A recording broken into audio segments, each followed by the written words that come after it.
Hello, എല്ലാവർക്കും നമസ്കാരം. എൻ്റെ പേര് ഷബീൻ. ഞാൻ 4ാം ക്ലാസ്സിലെ 7ാമത്തെ ചാപ്റ്ററായ തുല്യമായതും ബാക്കി വന്നതും എന്ന പാഠഭാഗമാണ് ഇവിടെ എടുക്കാനായി പോകുന്നത്. ഈ പാഠഭാഗത്തിൻ്റെ പേര് കേൾക്കുമ്പോൾ തന്നെ നമുക്കറിയാം ഈ പാഠഭാഗം ഒരു ഹരണവുമായി ബന്ധപ്പെട്ട പാഠഭാഗമാണെന്ന്. പ്രൈമറി ക്ലാസ്സുകളിലെ കുട്ടികളുടെ പ്രധാനപ്പെട്ട ഗണിതാശയവുമായി ബന്ധപ്പെട്ട പഠന നേട്ടങ്ങളാണ് കൂട്ടാനും കുറക്കാനും ഗുണിക്കാനും ഹരിക്കാനും പഠിക്കുക എന്നുള്ളത്. ഹരണവുമായി ബന്ധപ്പെട്ട പഠന പ്രവർത്തനങ്ങൾ ക്ലാസ് മുറിയിൽ അവതരിപ്പിക്കുന്നതിൻ്റെ മുമ്പ് തന്നെ കുട്ടിയുടെ മുന്നറിവ് പരിശോധിക്കേണ്ടത് അനിവാര്യമാണ്. കുട്ടികൾക്ക് ശരിയായ രീതിയിൽ കൂട്ടാനും കുറക്കാനും ഗുണിക്കാനും കഴിയുന്നുണ്ടെങ്കിൽ മാത്രമേ ഹരണവുമായി ബന്ധപ്പെട്ട പഠനാശയങ്ങൾ ക്ലാസ്സിൽ അവതരിപ്പിക്കാൻ പാടുള്ളൂ.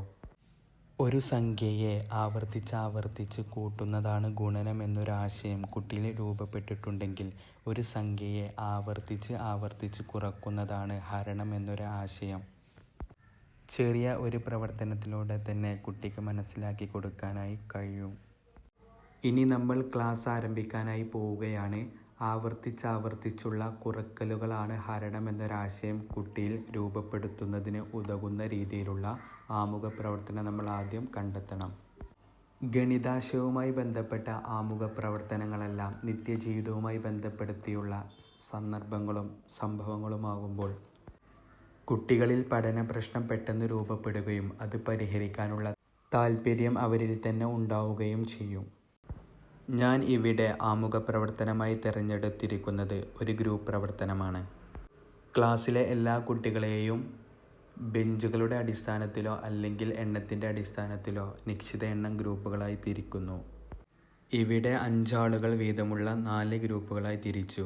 ഓരോ ഗ്രൂപ്പിലെയും അംഗങ്ങൾക്ക് ഓരോ പേപ്പർ ഗ്ലാസ് വീതം നൽകി. തുടർന്ന് അധ്യാപകൻ മുൻകൂട്ടി തയ്യാറാക്കി വെച്ച 40 കടലമണികൾ അടങ്ങുന്ന പാക്കറ്റ് ഓരോ ഗ്രൂപ്പിനും നൽകുന്നു.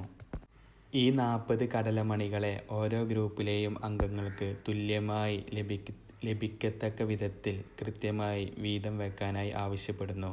ആർക്കും ഒന്നുപോലും കൂടുതലാവാനോ കുറവാവാനോ പാടില്ല. എല്ലാവർക്കും തുല്യ എണ്ണം കടലകൾ വീതം ലഭിക്കണമെന്ന നിർദ്ദേശം നൽകുന്നു.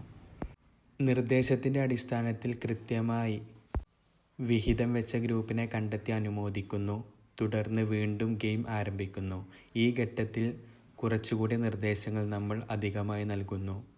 അതായത് തുല്യമായി വീതം വെക്കുമ്പോൾ ഓരോ ഘട്ടം കഴിയുമ്പോഴും എത്ര കടലമണികൾ ഇനി ബാക്കിയുണ്ടെന്ന് നോട്ട് പുസ്തകത്തിൽ രേഖപ്പെടുത്താനായി ആവശ്യപ്പെടുന്നു. രണ്ടാമത്തെ ഘട്ടത്തിൽ സമയം ലാഭിക്കാൻ വേണ്ടി കുട്ടികളുടെ കയ്യിലുള്ള 40 കടലമണികളിൽ നിന്ന് 10 എണ്ണം മാറ്റിവെച്ച് ബാക്കിയുള്ള 30 എണ്ണം ബെഞ്ചിൽ എടുത്തു വെക്കാനായി ആവശ്യപ്പെടുക. തുടർന്ന് ഗെയിം ആരംഭിക്കുകയും അധ്യാപകൻ ഓരോ ഘട്ടത്തിലും കുട്ടികൾ ബാക്കി വരുന്ന കടലമണികൾ കൃത്യമായി രേഖപ്പെടുത്തുന്നുണ്ടെന്ന് ഉറപ്പുവരുത്തുകയും ചെയ്യുക. അതായത് 30 കടലമണികളെ 5 ഗ്ലാസുകളിലേക്കും 1 വീതം ഇടുമ്പോൾ 1ാം ഘട്ടം കഴിയും. 1ാം ഘട്ടം കഴിയുമ്പോൾ ബാക്കി 25 കടലമണികളുണ്ടാവും. അത് കുട്ടികൾ രേഖപ്പെടുത്തണം. അടുത്തത് 2ാം ഘട്ടമാണ്. 2ാം ഘട്ടം കഴിയുമ്പോൾ 20 കടലമണികൾ ബാക്കിയുണ്ടാവും. 3ാം ഘട്ടം കഴിയുമ്പോൾ 15, 4ാം ഘട്ടം കഴിയുമ്പോൾ 10, 5ാം ഘട്ടം കഴിയുമ്പോൾ 5, 6ാം ഘട്ടം കഴിയുമ്പോൾ കുട്ടികളുടെ കയ്യിൽ കടലമണികൾ ബാക്കി ഉണ്ടാവില്ല. ഇത്തരത്തിൽ ഓരോ ഘട്ടം കഴിയുമ്പോഴും 5 വീതം കടലമണികൾ കുറഞ്ഞുകൊണ്ടിരിക്കുകയാണെന്ന ആശയം കുട്ടിയിലേക്ക് രൂപപ്പെടുത്താൻ ഇത്തരം പഠന പ്രവർത്തനങ്ങളിലൂടെ സാധിക്കും. ഗെയിമിൻ്റെ ഓരോ ഘട്ടം കഴിയുമ്പോഴും കുട്ടികളുടെ അടുത്തുള്ള ഗ്ലാസുകളുടെ എണ്ണം കൂട്ടുകയോ കുറക്കുകയോ ചെയ്യുകയും നൽകുന്ന കടലമണികളുടെ എണ്ണത്തിൽ വ്യത്യാസം വരുത്തുകയും ചെയ്ത് ഗെയിം മുന്നോട്ട് കൊണ്ടുപോവുക. ഉദാഹരണമായി ഗ്ലാസുകളുടെ എണ്ണം 7, കടലമണികളുടെ എണ്ണം 28.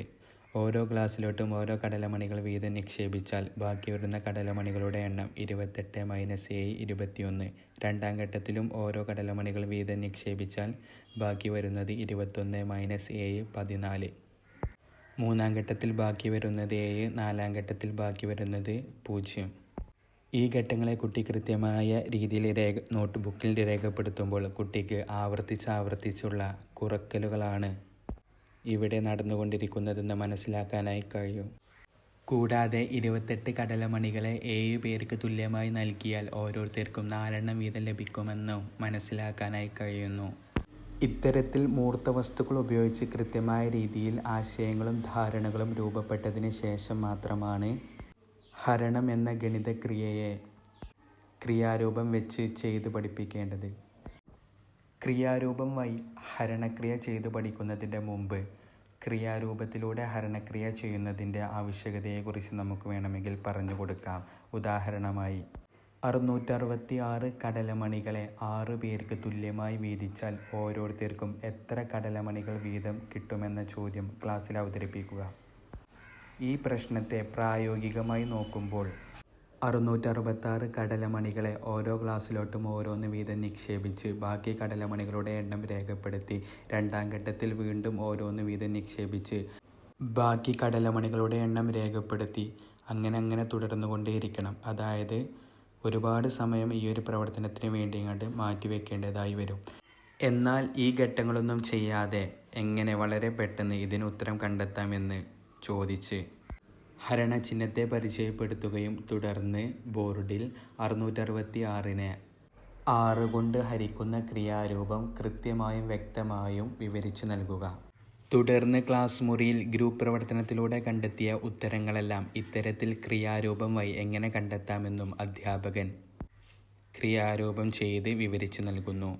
ക്രിയാരൂപം വഴി 40നെ 5 കൊണ്ട് ഹരിച്ച് 8 എന്ന ഉത്തരത്തിലേക്കെത്തുന്ന വഴിയും 30നെ 5 കൊണ്ട് ഹരിച്ച് 6 എന്ന ഉത്തരത്തിലേക്കെത്തുന്ന വഴികളും 28നെ 7 കൊണ്ട് ഹരിച്ച് 4 എന്ന ഉത്തരത്തിലേക്കെത്തുന്ന ഘട്ടങ്ങളും വിവരിച്ചു നൽകുന്നു.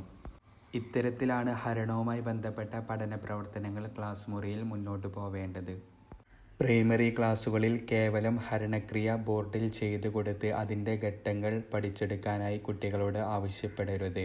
മൂർത്ത വസ്തുക്കൾ ഉപയോഗിച്ചുള്ള പഠന പ്രവർത്തനങ്ങളിലൂടെ മുന്നേറുമ്പോഴാണ് കുട്ടിക്ക് അമൂർത്തമായ ആശയങ്ങളെക്കുറിച്ച് മനസ്സിലാക്കാനും ധാരണകൾ രൂപീകരിക്കാനും കഴിയുന്നത്.